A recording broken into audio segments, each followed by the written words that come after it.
Bienvenue à Deux Officialistes, un podcast. Merci tout d'abord de prendre quelques minutes pour nous écouter. Aujourd'hui, un autre épisode où il y a juste moi, puis... Professeur Reggie. Et Jerry de l'autre bord. Autre épisode sur la fiscalité immobilière. On va centrer vraiment sur ça encore une fois aujourd'hui. Cette fois-ci, je pense qu'au dernier épisode, on vous a laissé sur un point qui n'a pas été éclairci. Cliffhanger. Un cliffhanger, j'adore ça, merci. Ce que je vais communément appeler les flips immobiliers. C'est les flips immobiliers. Je vais le remettre vraiment dans un contexte là, gros comme ça se peut pas, si ça te va. Vas-y. Donc, grosse mise en contexte. Depuis que je suis jeune, j'entends toujours parler de la situation suivante. Monsieur ou Madame A, comment elle s'est rendue millionnaire dans la vie? Elle a fait la chose suivante. Elle était jeune, a acheté une maison pas chère. Elle a trouvé un deal, elle l'a rénové elle-même. En dedans d'un an, elle l'a revendu. Vente, exemption pour résidence principale, paye pas d'impôt, achète un deuxième immeuble, fait la même chose. Elle l'a fait 8 fois dans sa vie, puis aujourd'hui, elle est millionnaire sans avoir à faire d'autres projets. Pas d'impôt à payer? Est-ce que c'est vrai? Là? Plein de monde me dit que ça marche plus, ça fonctionne plus. Je comprends pas. Là. Explique-moi un peu. Et voilà, Jerry, tu viens de donner la formule secrète pour devenir riche et s'enrichir sans jamais payer d'impôts, tel que plein d'influenceurs l'annoncent sur les réseaux sociaux. Donc, on ferme le podcast ici, puis on vient de dire... There you go. C'est ce que le monde voulait savoir. Voici comment ne pas payer d'impôts et devenir riche et pouvoir s'acheter une maison. Non, effectivement, ce n'est pas aussi simple que ça. Et oui, ça fonctionne de moins en moins. Je dis pas qu'il n'y a jamais personne qui l'a fait. Il y a tout le temps l'histoire de « Ah, je connais un gars qui a fait ça, non, il a fait ça, il a rénové. » Je dis pas que c'est impossible. Il y en a peut-être qui l'ont fait. Il y en a sûrement qui l'ont fait. Mais il y en a aussi une bonne gang qui se sont fait pogner qui le disent pas très, très fort. Et depuis 2023, ils ont resserré également les règles par rapport à ça sur ce qu'on appelle les flips immobiliers ou, en français, les ventes précipitées. Alors, lors du dernier podcast, on avait discuté, lors d'un podcast antérieur, on avait discuté que lorsqu'on disposait, par exemple, d'un terrain vacant, mais ça s'applique aussi à un immeuble, ça pouvait soit être du revenu d'entreprise ou du gain en capital. Qu'est-ce qui est intéressant au Québec? On a ce qu'on appelle, au Canada, on a ce qu'on appelle l'exemption pour résidence principale. Donc, quelqu'un qui dispose de sa résidence principale sous certaines conditions. L'objectif aujourd'hui n'est pas de revoir l'exemption pour résidence principale. On va en parler pendant un podcast aussi complet là-dessus. Quand on réalise du gain en capital, ces personnes-là, la propriété se qualifiait de résidence principale, pouvaient l'exenter. Donc, il y a des gens, ce qu'ils faisaient, c'est qu'ils achetaient des maisons, ils les rénovaient, ils habitaient dedans, ils les revendaient, ils prenaient leur exemption pour résidence principale et ainsi de suite. C'est pas quelque chose qui est inconnu des administrations fiscales, c'est pas quelque chose qui est accepté par les administrations fiscales, ni toléré d'ailleurs. Ils sont assez sévères quand ils réussissent à pogner quelqu'un qui fait ça. Et ils ont même mis une nouvelle règle en place sur, c'est le paragraphe 12.12 de la loi, ceux qui sont intéressés à aller le lire parce que c'est quand même bien. Donc, ils ont mis des nouvelles règles entourant ce type de transaction-là, ce type de situation-là, pour éviter que les gens profitent de gains en capital à profusion et utilisent l'exemption pour résidence principale. Donc, juste remettre en contexte, ultimement, la stratégie qui était utilisée, c'était j'achète, je vends, je génère du gain en capital et je demande mon exemption pour résidence principale, donc je ne paye pas d'impôt. C'était ce que certaines personnes faisaient. C'est une stratégie qui est, selon moi, hautement agressive, qui a été challengée devant les tribunaux, etc. C'est pas quelque chose qui fonctionne. Généralement, ça prend des... Tu peux pas juste faire ça pour l'appât du gain. Ça fonctionne pas si tu fais ça juste pour des raisons fiscales. Maintenant, c'est quoi ces règles-là? Le paragraphe 12.12 dont je parlais. De la manière qu'il est rédigé, c'est que lorsque le bien n'est pas un bien d'inventaire, parce que si la propriété, c'est un bien d'inventaire, c'est du revenu d'entreprise, fait qu'on n'a pas besoin de cette règle-là. Donc, lorsque le bien n'est pas un bien d'inventaire, que c'est un logement situé au Canada et qu'il est détenu pendant moins de 365 jours consécutifs par le contribuable, eh bien, automatiquement, le gain va être du revenu d'entreprise. Fait que c'est pas une question de fait, c'est pas une question d'analyse, c'est vraiment... Si tu l'as détenu en bas d'un an, c'est automatiquement du revenu d'entreprise et ce n'est pas un gain en capital. Et du fait que c'est du revenu d'entreprise, le contribuable, si c'est un particulier, n'a pas le droit à l'exemption pour résidence principale. Attends, ça me semble un peu sévère. Là. Petite mise en contexte. Conjoint 1 voit une opportunité sur le marché, n'a pas le temps d'en parler à conjoint 2, achète un immeuble, finalement se dit, puis ensuite arrive, l'acquisition est faite. Là. C'est un monde un peu fou, là. Disons que ça s'est fait en une journée. L'offre a été signée, il l'a acquis. Il arrive, finalement, il y a du temps pour en parler à son conjoint. Regarde, j'ai trouvé un immeuble, puis on peut aller vivre dedans. Conjoint 2 dit non, je veux vraiment pas aller vivre là, ça n'a pas d'allure. Si je me retrouve, moi, ou le conjoint 1 se retrouve à devoir le vendre, est-ce que tu es en train de dire que les règles que tu viens de parler s'appliquent? Puis ça serait quoi les conséquences? Ben, les règles vont s'appliquer s'il le revend à l'intérieur de 365 jours et s'il le revend à profit, parce que justement, il y avait une belle opportunité ou quoi que ce soit, ça va être du revenu d'entreprise. Petite nuance, je vais faire le lien avec l'autre podcast où ce qu'on disait, ben, c'était soit du revenu d'entreprise ou du gain en capital, puis il y avait une série de faits, l'intention du contribuable, etc., etc. Ces règles-là s'appliquent toujours. Ces règles-là ne sont pas annulées. Là. Ce que je veux dire par là, c'est cette nouvelle règle qu'on vient de voir là, le paragraphe 12.12, ça vient nous dire que si tu vends à l'intérieur de 1 an, ton gain est requalifié en revenu d'entreprise, il n'y a aucune autre analyse à faire. Par contre, même si tu vends après 1 an, donc que tu vends dans 3 ans, ça ne veut pas dire que là, tu es correct, tu te qualifies si tu vends dans 1 an et 1 jour.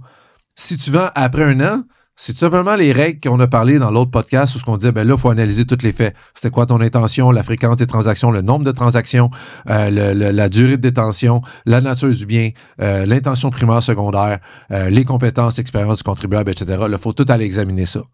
Si tu l'as plus qu'1 an.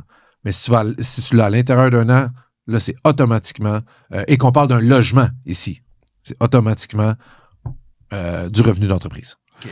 Il y a quelques exceptions. C'est justement ce que je voulais te demander. Là, je comprends que la mise en situation que je viens de faire, elle ne rentre pas, je présume, dans les exceptions, mais c'est quoi les exceptions qui font en sorte que je pourrais me sortir de cette règle-là?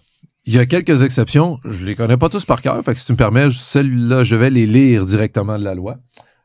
Donc, c'est, dans le fond, c'est ce qu'on dit, le décès d'un contribuable ou d'une personne liée. Donc, par exemple, t'as acheté avec ton conjoint, un des deux conjoints décède, plus d'argent pour payer l'hypothèque, on vend la maison, t'es correct. Donc, le décès, une ou plusieurs personnes liées qui deviennent membres du ménage du contribuable ou le contribuable devient membre du ménage d'une personne liée. Donc, ça, ce que ça veut dire, séparation, ou si tu te mets en couple avec quelqu'un d'autre, tu vas vivre avec ta conjointe ou ta conjointe. Là, ça peut être un moyen de s'en sortir. L'échec du mariage ou de l'union de fait. Donc, si jamais vous avez acheté une maison, nouveau marié, on achète une nouvelle maison, tout le monde est heureux. Après 6 mois, finalement, le mari et la femme n'étaient pas comme on pensait. On se sépare. On peut s'en sortir. Une menace à la sécurité personnelle du contribuable ou une personne liée. Donc, pour une raison, quelqu'un t'en veut à mort, tu as le droit de déménager à l'intérieur d'1 an sans avoir de problème. Une réinstallation admissible du particulier ou de son conjoint, ça va généralement être dans le cadre d'un emploi. Donc, je me suis trouvé un nouvel emploi, que j'habite à Montréal, je viens d'acheter une maison pour une raison X, j'ai un nouvel emploi qui est à Québec, je déménage à Québec, c'est pour mon emploi, je vais être correct, je peux m'en sortir. Une cessation involontaire, une cessation d'emploi aussi, je perds ma job, je suis obligé de déménager, ça va être une des exceptions qui va être admissible. Le contribuable devient invalide, va être aussi un élément qui va être accepté. Et la destruction ou l'expropriation du logement. Donc, tu te fais exproprier ou il y a un incendie ou quoi que ce soit, tu as besoin de quitter ta maison. Dans ce cas-là, tu peux t'en sortir. Si je me rappelle bien, la loi est écrite de manière assez en raison de. Donc, c'est pas automatique si un de ces événements-là arrive. Là. C'est exactement. Donc, par exemple, si... et là, par exemple, tu as ta résidence que tu as depuis 15 ans.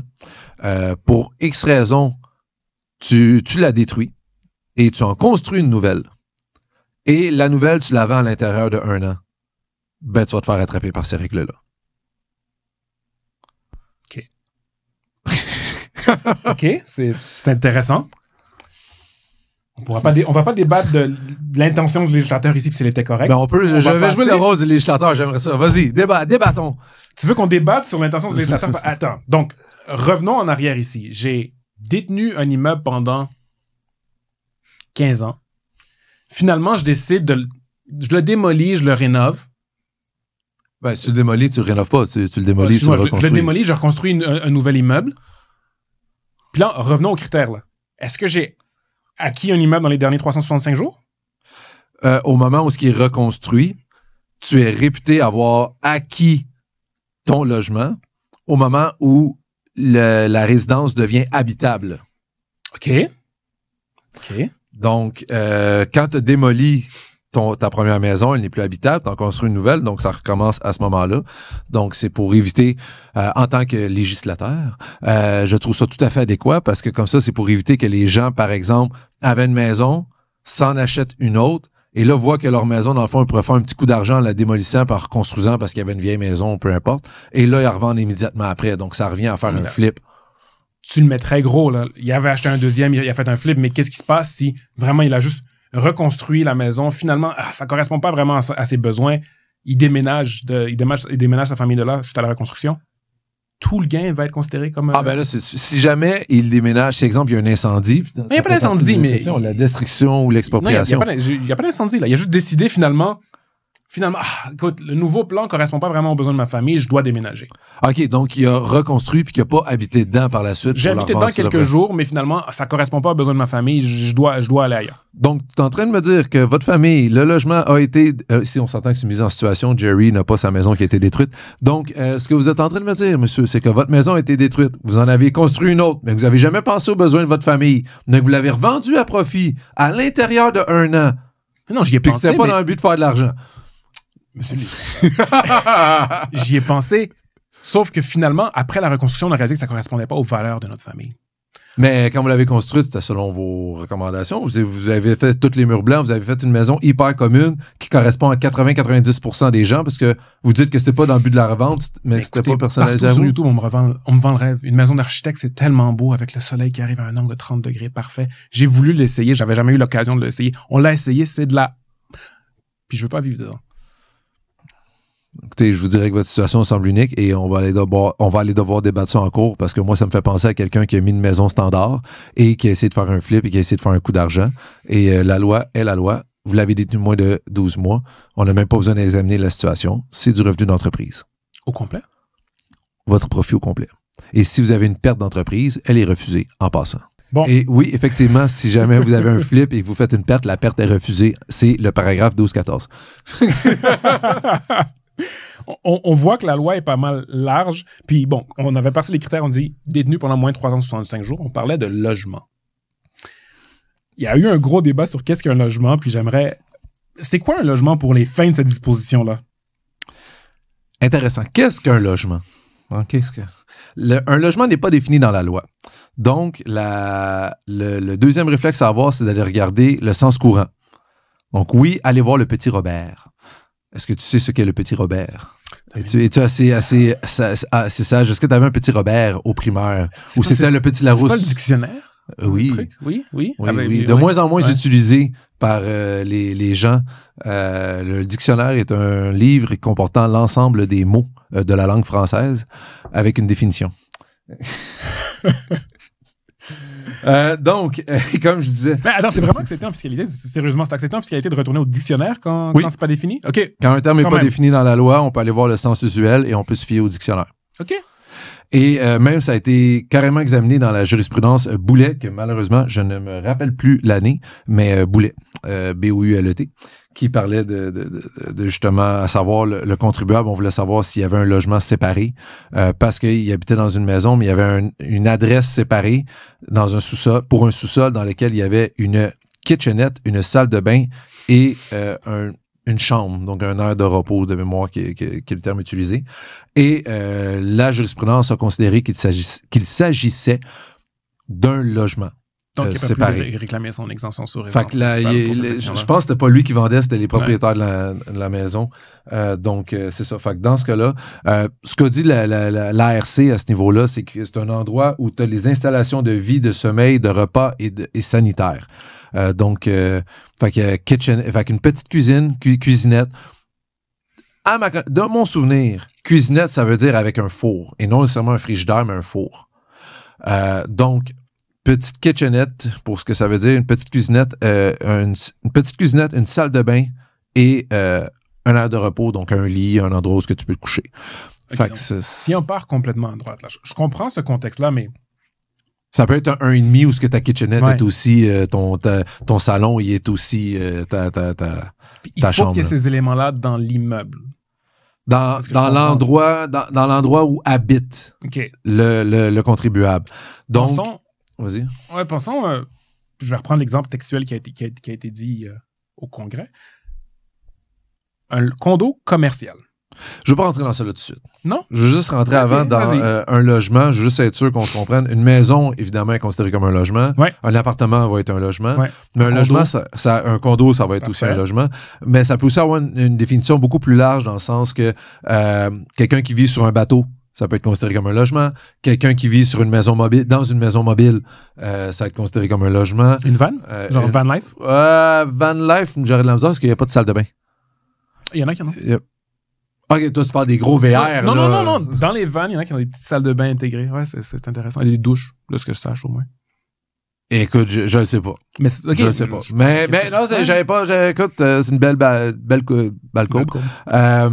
Je pourrais pas dire pour une vanne. Mais ça reste que normalement, quand t'as un endroit où dormir, un endroit où faire tes besoins et un endroit pour te faire manger, pas mal de chances que ce soit considéré comme un logement. Fait que ça a une définition assez large, puis des fois, on pense pas nécessairement à tout.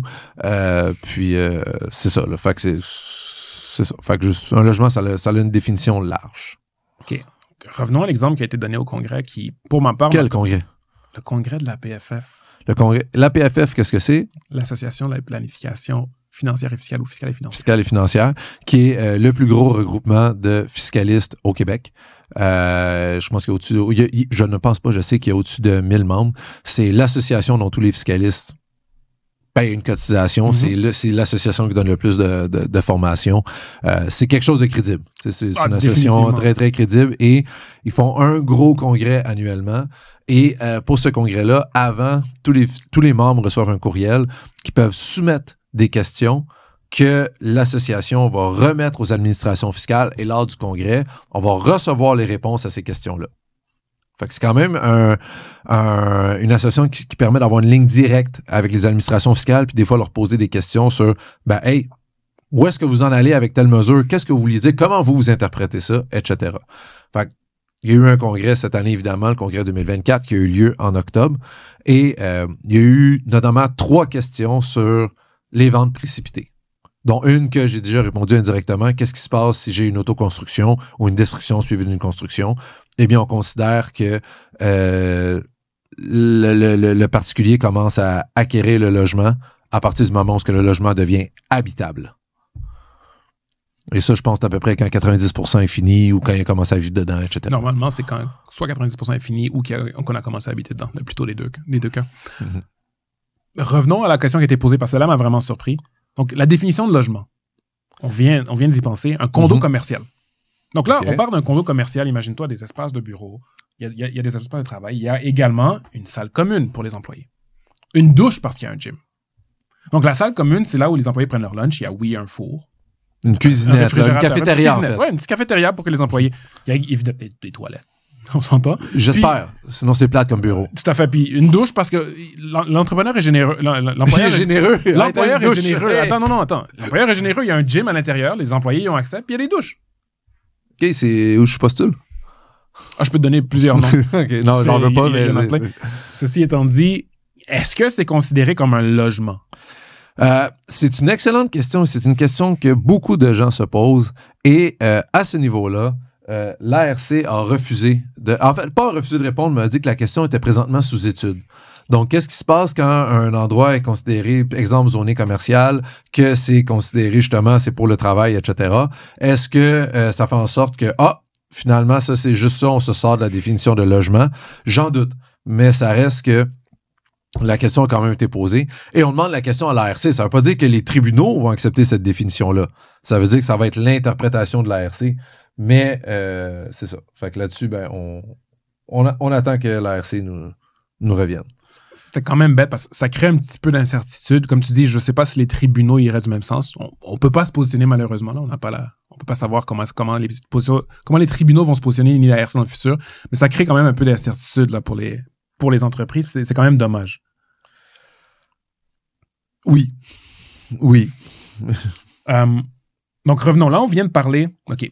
Qu'est-ce qu'un logement? On a parlé un petit peu du critère de 12 mois, mais je te propose de retourner un peu sur le critère de 12 mois, puis d'en parler. Est-ce que ça change quelque chose si c'est tenu par un particulier ou une société? ça change absolument rien. Et ça a été une grosse surprise quand les règles sont sorties, parce qu'ils avaient annoncé les règles, et de la manière que les règles étaient annoncées au début, ça visait les particuliers, donc les individus, toi, moi, n'importe qui sur deux pattes, né et viable. Par contre, quand la loi est sortie, c'est pas le terme particulier qu'on a retrouvé dans la loi, c'est le terme contribuable. Et un contribuable, ça inclut les sociétés par action. Donc, même une société par action qui, par exemple, a un logement habitable, peu résidentiel, peut se retrouver, peut être sujet par les règles sur les ventes précipitées. Fait qu'on ne peut pas juste dire « Ah, ben c'est parfait, je vais passer par une société puis tu le quittes. » Ça change rien. Et ça rejoint aussi le point que je voulais amener tantôt quand on parlait de condo commercial. Est-ce que c'est considéré comme un logement? Faut pas oublier qu'il y a quand même les autres règles qui s'appliquent, c'est-à-dire l'examen des faits. Fait que même si, exemple, le condo commercial n'est pas considéré comme un logement au fin de l'article 12, ça change pas que mes autres règles, si je l'achète puis que je l'ai revendu en dedans d'un an, ben là, il faut que je regarde tout qu'est-ce qui vient avec.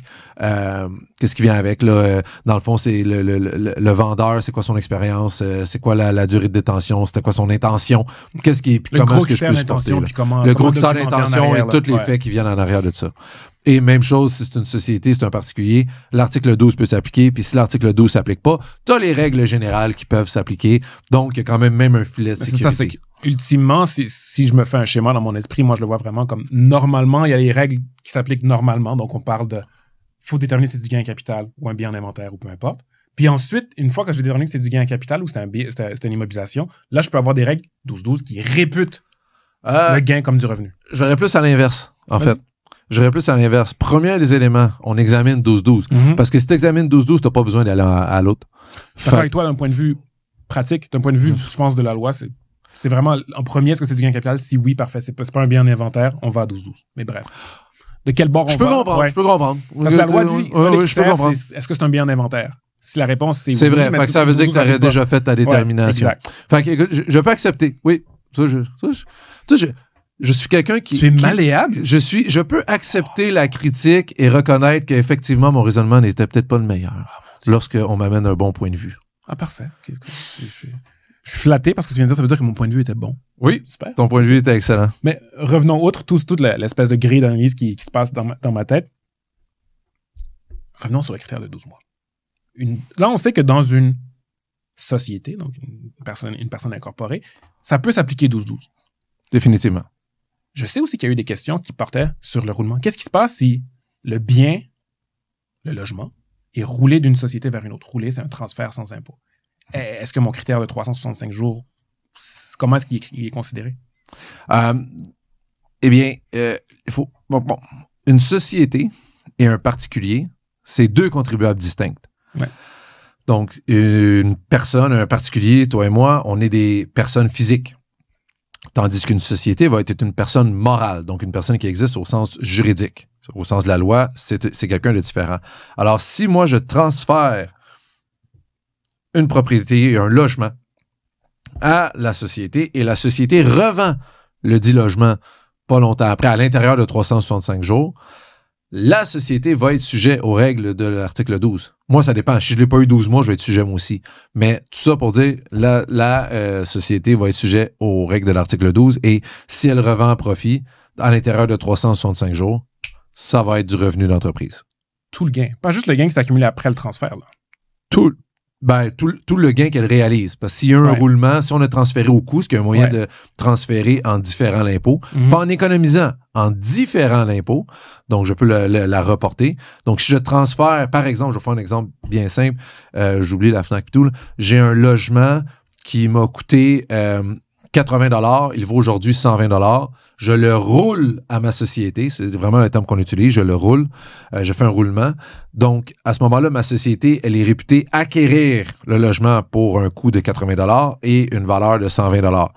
Et si ma société revend et fait 40 $ de profit à l'intérieur de 1 an, ça va être du revenu d'entreprise.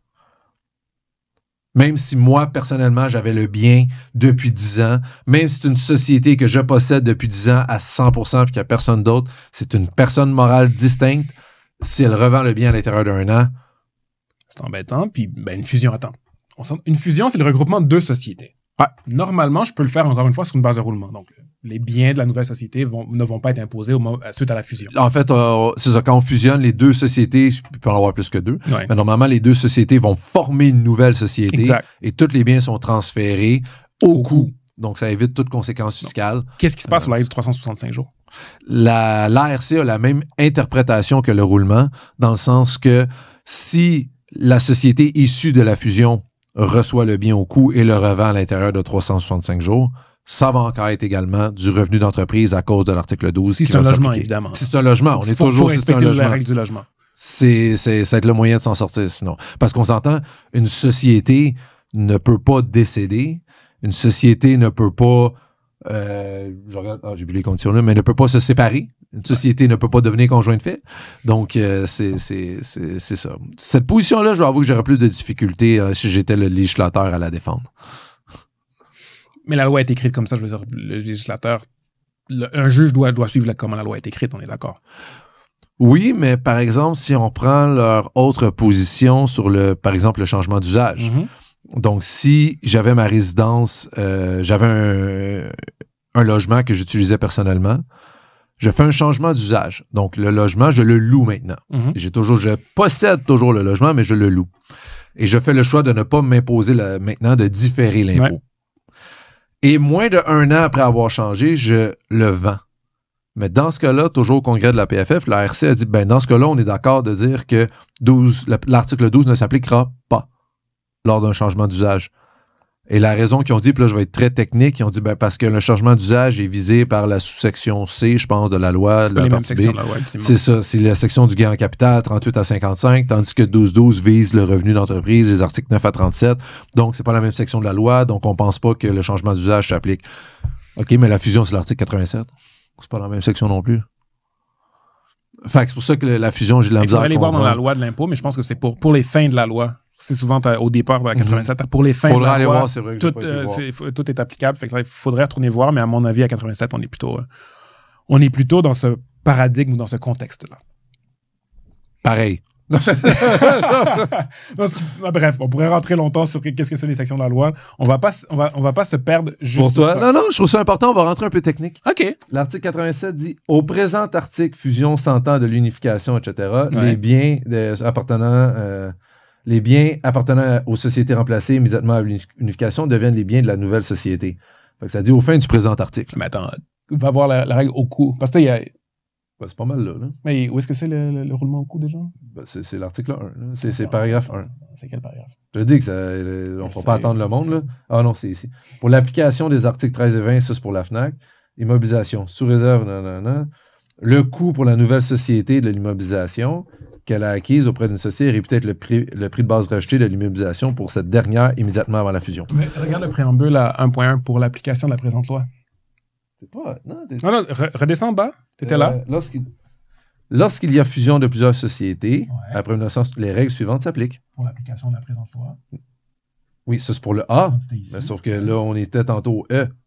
C'est pas marqué pour la présente loi. Ah, t'as fait raison.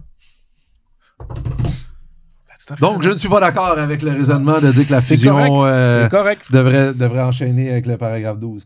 Désolé pour ce petit extrait très technique. Au pire, on le coupera en montage. Non, on ne coupera pas. Peut-être que Finance va faire que... Hey, deux fiscalistes son podcast ont raison, ils viennent de nous exposer, on va changer la loi. Mais pour avantager le contribuable. C'est sûr. Ça serait quand même un bel objectif de dire qu'on a réussi à faire changer la loi. Moi, le mien serait plutôt éclaircir la loi. Une fois de temps en temps, ce serait bien d'avoir un peu plus d'éclaircissement parce que c'est très... Comme on l'a vu ici, déjà, même si c'est un article qui est tranché au couteau, là, parce qu'on s'entend 12-12, la beauté, c'est qu'on sait quand ça s'applique, sauf pour la question de logement, on sait quand ça s'applique pas. Tandis que dans beaucoup d'autres articles de la loi, la zone grise est très large, puis c'est difficile pour un contribuable de déterminer son traitement fiscal. Honnêtement, je pense que ça conclut le podcast pour la question du flip immobilier. Est-ce qu'il y a d'autres éléments que tu voulais apporter? Et que je pense qu'on a fait le tour. Donc, non, la formule magique, etc., sachez que ça ne fonctionne pas. Si vous voulez le faire, c'est à vos risques et périls. Même si on n'a pas de conseil, et plutôt on le déconseille de faire ça. Et en fait, ça n'a jamais fonctionné. Non, 912, même si vous dépassez 365 jours, honnêtement... Faire des flips à répétition en prenant l'exemption pour résidence principale, c'est extrêmement risqué. Donc, et d'habitude, ça serait du revenu d'entreprise. Et bref... ce n'est pas parce que vous connaissez quelqu'un qui l'a fait que ça a fonctionné, que ça va fonctionner pour vous. Donc, concrètement, là, je détiens l'immeuble 13 mois, on va dépasser le 365 jours. Mm-hmm. Je le revends, je le refais encore une fois, je suis quand même à risque, là. Parce que, comme tu disais... Même si c'est une fois, même si vous faites le flip juste une fois, mais que vous faites attention. Puis, on va revenir là-dedans, justement, dans la détention, puis quand on va revenir dans la détention de biens immobiliers par des personnes avec l'indépendance, etc. Et puis, il y en a plusieurs jurisprudences, puis celle qui me vient en tête de mémoire, le nom, c'était Leblanc. Puis celle-là, je ne l'ai pas lu avant le podcast, fait que je m'en rappelle Soso, mais lui, je pense qu'il avait réussi... Non, lui, c'était pour le déterminer le loyer. Fait que c'est pas la bonne jurisprudence. Bref, il y en a des jurisprudences où les gens ont fait, par exemple, 4 maisons en 6 ans ou 3 maisons en 4 ans et qui ont réussi à prendre l'exemption, qui sont allés en cours et qui ont gagné. Mais à chaque fois, il y avait des circonstances, par exemple, qui ont déménagé, que la ville a fait installer comme un... par exemple, c'était pas un chemin de fer, mais bref, la ville a fait des changements à côté de leur maison qui faisaient que c'était extrêmement bruyant, fait qu'ils ont redéménagé. Puis là, quand ils ont redéménagé, ils se sont rendus compte que c'était trop loin de leur maison que la famille, fait qu'ils ont redéménagé une 3e fois. Fait qu'à l'intérieur de 4 ans, ils ont dit, OK, il y avait des circonstances atténuantes à chaque fois. Ou aussi, ce qu'ils examinaient, c'était les contribuables, comment est-ce qu'ils avaient aménagé leur maison. Dans le sens que, est-ce que c'était des maisons, justement, les murs sont peinturés blancs, s'ils touchent à rien, ils mettent aucun cadre, font aucun trou, ils gardent ça vraiment, là, on laisse la maison le plus clean possible pour être en mesure de la revendre le plus rapidement possible, ou au contraire, dans la maison, t'as tout personnalisé, t'as mis des photos partout, des trous partout, t'as mis les couleurs que tu voulais, t'as mis le décor que tu voulais, t'as tout fait à ton goût, puis que là, il est arrivé quelque chose qui a fait en sorte que t'as dû déménager. Ça va tout être des critères qui vont t'examiner pour dire, ben, OK, est-ce que tu avais vraiment l'intention de faire un flip ou tu avais l'intention de rester là? En plus des autres critères qu'on a vus dans le dernier podcast. Fait que ça, c'est ma conclusion en long. En long, je tiens à préciser, on va mettre dans les notes pour cet épisode-ci, là, les jurisprudences puis les questions précises. Ça va être, c'est super important pour que vous puissiez les consulter. Oui. Les jurisprudences, surtout la dernière dont tu viens de parler. On se garde une petite note d'aller la rajouter. Oui. Puis, longue conclusion, mais ce que ça m'amène à vraiment... Ça met de l'emphase sur le fait que la loi de l'impôt est excessivement compliquée. Puis c'est probablement, ou c'est la raison pour laquelle, quand on nous pose des questions, on répond souvent « ça dépend ». Puis qu'il y a une longue analyse qui vient en arrière parce qu'il n'y a rien, ou il y a très peu de choses qui sont tranchées au couteau. Sur ce, merci d'avoir passé quelques minutes avec nous. Bonne journée. À la prochaine fois.